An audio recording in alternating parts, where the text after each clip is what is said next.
Hey guys, how's it going? My name is Kelsey and welcome back. And in today's video, we are on Neverwinter on the Xbox One, and we're going to be doing a devoted Cleric best build for PvE and a healer build. No DPS on this shit. So, right, what we're going to want to do is, for your first thing on your creator character, you want to pick either the Dragonborn race if you have that ability to be able to do so, or you're going to want to buy or equip the dwarf or human race. As the human, you get a plus to any ability, or the dwarf, you get some points into wisdom. Now, the rest of the other classes are viable completely, but most of them have got dexterity as their top one, or constitution and things like that. But you want someone who has got a plus to wisdom at some point somewhere. So the reason I have the Dragonborn race is you receive 5% more healing from all spells and abilities. Of course, that's from yourself as well, so that's great. Dragonborn Fury, your power and critical chance are each 3% higher than that of other races. No brainer, power and crit, that's the sort of build we're making. A high crit, high power and high recovery healer. So you go into character, looking at your stats. This is my race roll. You want the strength to be like the second highest one you can get. So that's the nice one to have, because you get a critical chance and a really high one in that one. Wisdom, of course, is the top one to have. You get bonus healing for that. No brainer. People will go with intelligence, as you have a recharge speed, and yes, we would like recharge speed because recovery is the next best thing in our class. However, if you go down to the bottom for charisma, you get recharge speed and action point gain. So this is beautiful to have, because you're going to be using dailies so often with this build that it's just a no-brainer to get the extra action point possible. And recharge speed, as I say, you're going to need that. Some of these abilities do take time to use unless you have this, so you do really want this as high as possible to get that where you need it to be. So your power is, at the minute, my power is 7,500, or just over, just under 2k crit, and armor pen, obviously we're not involved with that, but for some reason there is something there which is giving me armor pen. Recovery, you got a 13.5 and a 6.7, so we're 20 point something on that recovery, which is really great to have. But as you see later on, we get it even higher. We have 4,000 defense and 1,000 deflection, and regeneration is something to have if you get the chance to have it. So further down, we're going to be looking at the offensive and healing. So, and we might as well look at defensive as well while we're here. So the offensive, the critical chance is 21% chance to do a crit. So obviously healing is a great one to have this on. You can do an amazing amount of healing, especially if a teammate is a guardian or paladin who's got almost 100k. Getting a big heal on them is nice to have. You can recover all their hit points almost instantly. Your recharge speed is 25.5%. That's all off the attributes on your race rolls and everything like that. You can get it up as high as possible. My action point gain is 32.4%. Again, really good one to have. You're going to be using dailies a lot with this character build. Defensive damage resistance is 22.6, and deflection chance is 10%, and you deflect 50% of that. So having this at about 10%, you want it anything above 10% for deflection, and you're in the money on this, because having 50% of that damage deflected, imagine getting hit by a boss at 20k damage. That's just under half of my health, and then that gets deflected down to 10,000, so that's a fifth of my health gone. But it could have been worse, so it's really nice to get that one as well. Lifesteal, as I say, is nothing to do with our build. So going into the powers, we're going to be using Astral Seal for this build as your at-will ability. So, of course, you fly a little like disc around the opponent, and you can get heals from that every 4 seconds. You and all your allies in dungeons and things like that. As I say, this is a PvE, so a lot of the stuff that I'm going to be talking about is going to be revolving around dungeons and skirmishes, and pretty much having party members. And as you can see, the duration is increased to 6 seconds. As well, so it says, I don't know why it says once every as well, which is weird, but it must be how long it lasts rather than every 6 seconds, because that would be awful if you increased it. Anyway, so you go down to Healing Word is another ability that I like to use as Y. And it applies a heal over time effect to all targets in a line. The line is massive. It goes right, spreads right across for a long way. And you get 3 charges on this. And it takes 2 seconds to use every charge if you're like rapid firing them out. So within 6 seconds you can use all of the charges up. While in Divinity, this grants yourself and allies in line temporary hit points. Not a great thing to have, so you'll probably want to use your Divinity on another ability, as you'll see later on. And fully empowered, Healing Word now consumes all stacks of empowered to immediately heal all allies for 35% more per stack consumed. So again, this is great to have, where it says it's doing 10 and 12k healing, and to do that 35% more per stack consumed is just massive. A really nice one to have, as I say, and you get that quick fire rapid healing. You can just boss these out. It's really nice to have because all the other two we're going to show you, if you've got characters spread out, like I did a dungeon yesterday and I had 2 hunters and 2 control wizards, and because they're long range they don't want to get in the mix taking too much damage. So Healing Word is nice, where you can just literally fire it off in a distance and get them from miles away. You don't have to wait for the thing to work, it just does it instantly. So we're going to forget about the dailies and the class features just yet. We'll look at the second at will is Blessing of Battle. As you prepare to strike your target, you bless nearby allies and yourself with a minor defensive prayer damage. So this is again really nice to have because you do 2,000 to 2,500 damage, which is not like anything we want anyway. Damage doesn't matter, but the buff that comes with it is a really nice one to have. So you do want to increase it as much as you can. If you're on a boss, you put down Astral Seal. You're getting heals from it when you start doing Blessing of Battle, plus you're getting a minor defensive as well as that anyway. So again, they work hand in hand perfectly. And with how long the Astral Seal lasts, you can just keep whacking out Blessing of Battle, because if you do this 3 times, if you have everything set as I do, with your recharge speeds and whatever, and your Divinity increase, you can just use this Blessing of Battle 3 times and you have your Divinity back up to full again. So I have Bastion of Health as my other one, as my second encounter. So you heal and apply a heal over time to allies at the target location after a lengthy build-up. So this is annoying because if you're doing this and someone stuns you, like Kessel's Retreat is a prime one. Those stupid like crystals come out the floor and exert those like purple balls. They stun you to hell. The most annoying thing in the game, because you're trying to do Bastion of Health and it comes over and just dazes you, takes ages, and then you have to charge up your thing again and it takes ages again. But the circle of this location is a big circle, so you can get this around a boss with Guardian Fighters and great weapons and things like that underneath it, and you will heal everyone in that circle. It's not almost like an individual person. It's a really nice one to have. In Divinity, it instantly casts a more powerful heal. So there's no waiting about. This thing just heals you up straight away. It's a great one to have, especially if a player has just come out of a battle, been hit by the red, they're stupid enough to just stand in the red, they get hit and knocked back, go over, Divinity, bam, 20k straight away, instantly, and probably going to be a little bit more, as it says, more powerful. So Empowered, Bastion of Health now consumes all stacks of Empowered to heal allies for 10% of their missing hit points per stack. So that's 10%, 2, 3, 4, that's 40% of their missing hit points. You've got a Guardian Fighter or you've got a Paladin, got 100k, 40k heals, that is insane. Plus a crit strike maybe, 50k heals, that is insane.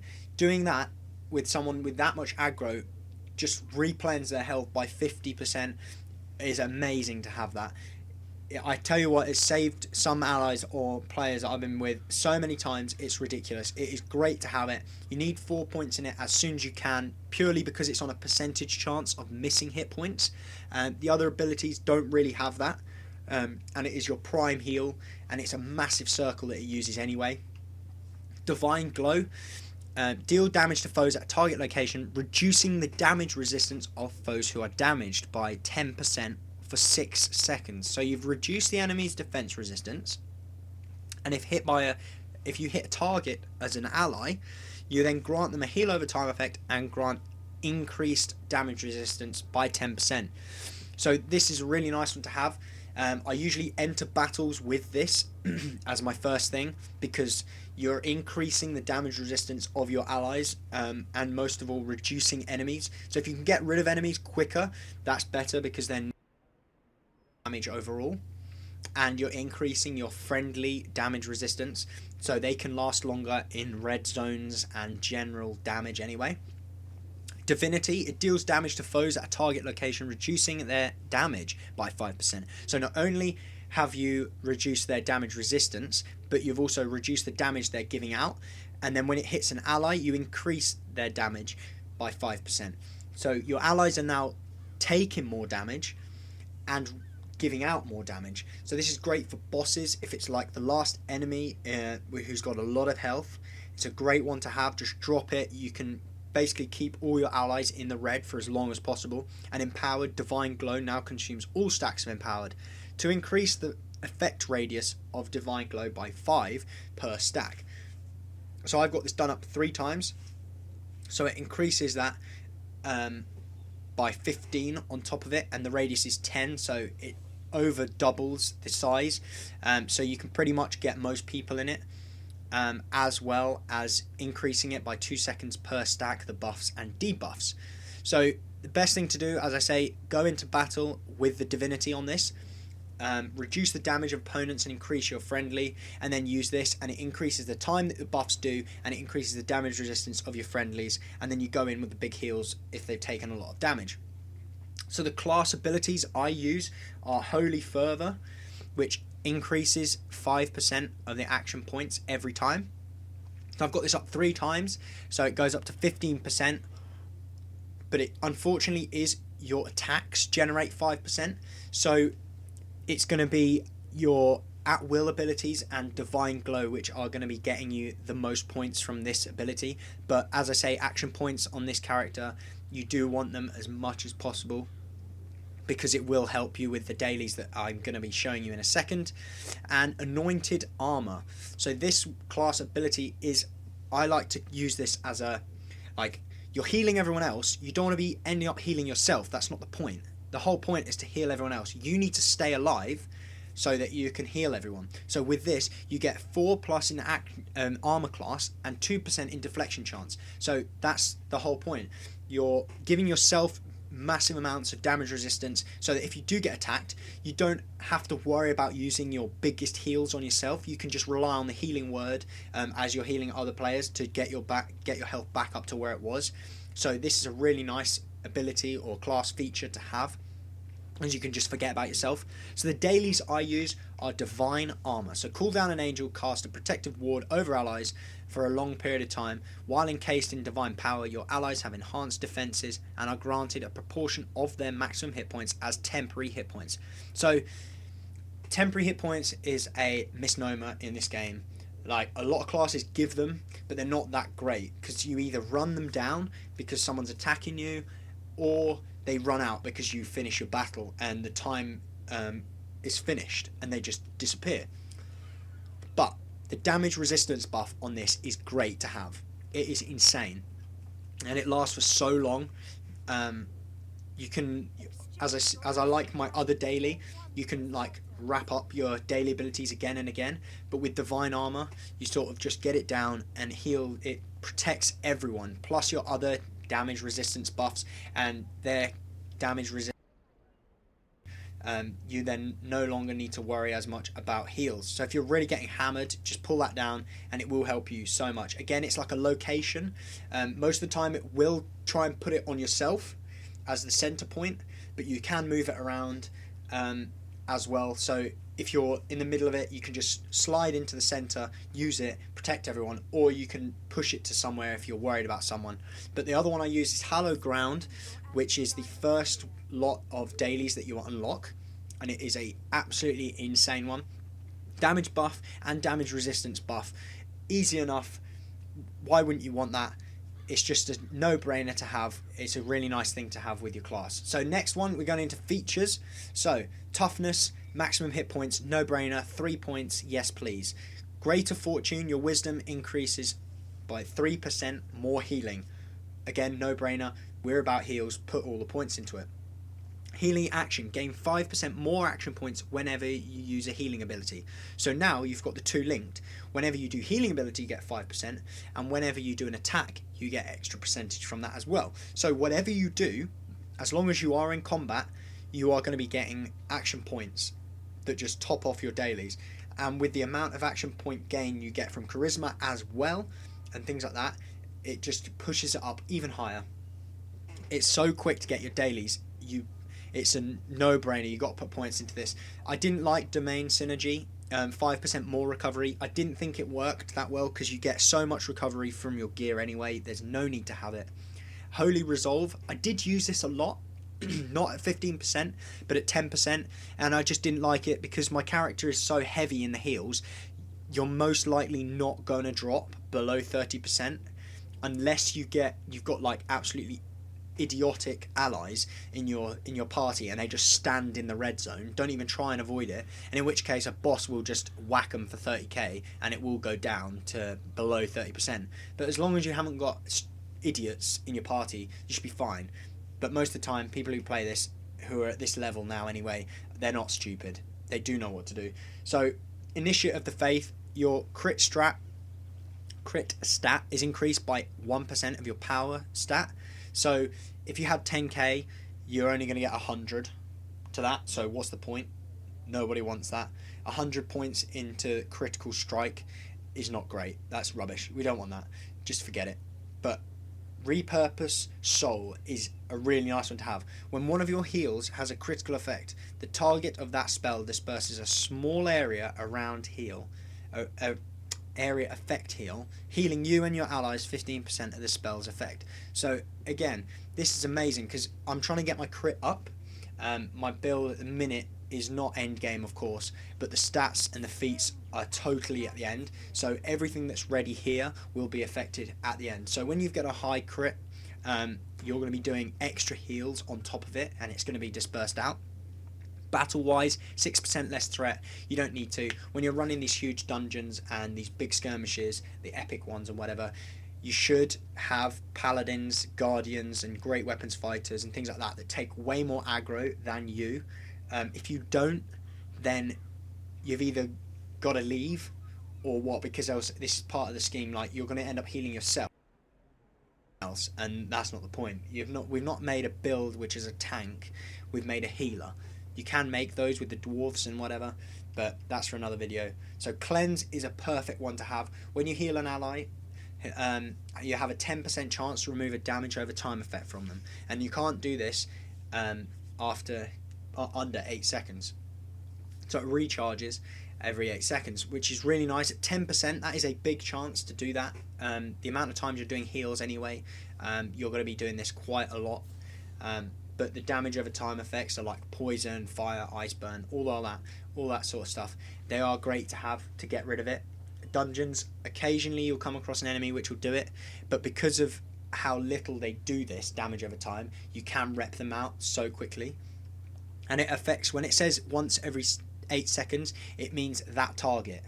So it may say a target, but it's the target. So it can re-cleanse other people within that time, but it won't do it on the same person. So you will see it drop after a time, and you may not see it pop up for a long time because it's damage over time. But the Templar's Domain I didn't get is because the first line says it all: when dealing damage. That's it. Forget it. Bountiful Fortune, you want 2 points in this at least, because you gain more divine power. So this is in your whole like divinity thing. You want that quicker so you can get your empowerment back and use your divine glow and all that lot.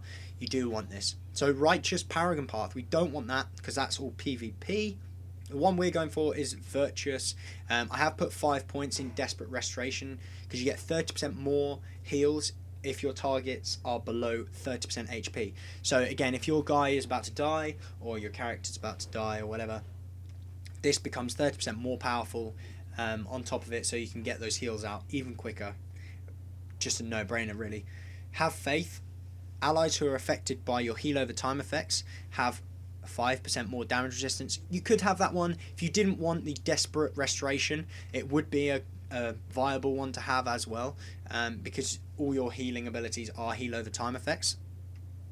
But Lasting Wishes, you heal 10% more, no brainer. We're all about heals. Any bonus to that is great, so 5 points in that. Urgent Prayers, you do need this one. This is a great one to have. Your heal over time effects heals a target below 50% hit points, so that's a big margin. That is a huge amount. Anyone goes into 49 hit points, you will instantly do an additional 25% of your weapon damage as heals. So obviously when you get your end game weapons and you do the artifact weapons, you get them up and up and up. This ability, this Urgent Prayers, is going to properly max out. It's going to really chomp through and give them good health bonuses on top of it. But Urgent Prayers does kick in, as I say, below 50%, so it's a really good one to have. You get those extra heals out, you should get it. Gift of Life, your heal over time effects heal for 25% more while you're at 100%. So as I say, as long as you've got people in there who are doing a lot of aggro, you should not worry about dropping health, and your healing word should be replanning it anyway. So Gift of Life is a good one to have, because it will stay up at 100%. Unbreakable Devotion, your heal over time effects grant allies a amount of damage for 6 seconds.